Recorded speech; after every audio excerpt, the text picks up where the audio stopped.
রাধে রাধে বন্ধুরা, তোমরা সবাই কেমন আছো? আশা করছি ভালো আছো। আর আজকে সন্ধ্যাবেলায় বসে পড়েছি, একটুখানি মালা তৈরি করব নিজের হাতে। আর তোমাদেরকে আমি বলেছিলাম যে এইরকম আমি না কেটে ফেলেছি, জানো? যা, সব পড়ে যাচ্ছে, দাঁড়াও দেখাচ্ছি। এই যে দেখতে পাচ্ছ, এরকম একটা বড় আমার কাছে মালা ছিল, সেটাকে কেটে ফেলেছি। কেটে এবার সুতো দিয়ে ওটাকে সুন্দরভাবে একটা মালা তৈরি করব। আর এই মালাটা না তো ওই মানে যখন নাকি ছিল তখন এই প্লাস্টিকের মধ্যে ছিল, কিন্তু আমি তো এই প্লাস্টিকগুলো পাবো না, যার জন্য আমাকে একটুখানি ভেবে চিন্তে মাথা ঠান্ডা করে করতে হবে।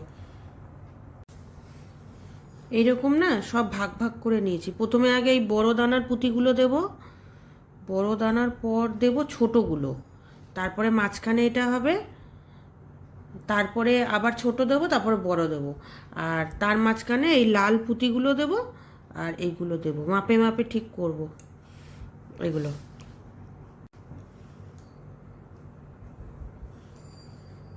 এরকম মালা বসে বসে তৈরি করতে বেশ ভালোই লাগে। অনেকটা বড় নিয়ে ফেলেছি, তবে এতটা বড় করব না, আর একটু ছোট হবে, আর ছোট হয়ে যাবে লাস্টে। এই যে মালাটা এরকম হলো, তবে যে ছোট ছোট পুঁতিগুলো ছিল না, এগুলো এই ছুঁচটা দিয়ে হচ্ছে না, আরও সরু ছুঁচে করতে হবে।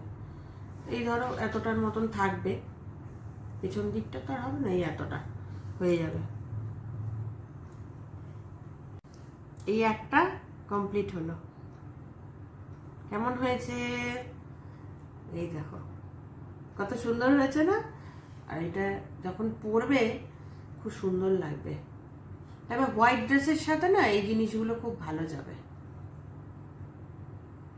খুব ভালো লাগছে না দেখতে? রাধে রাধে।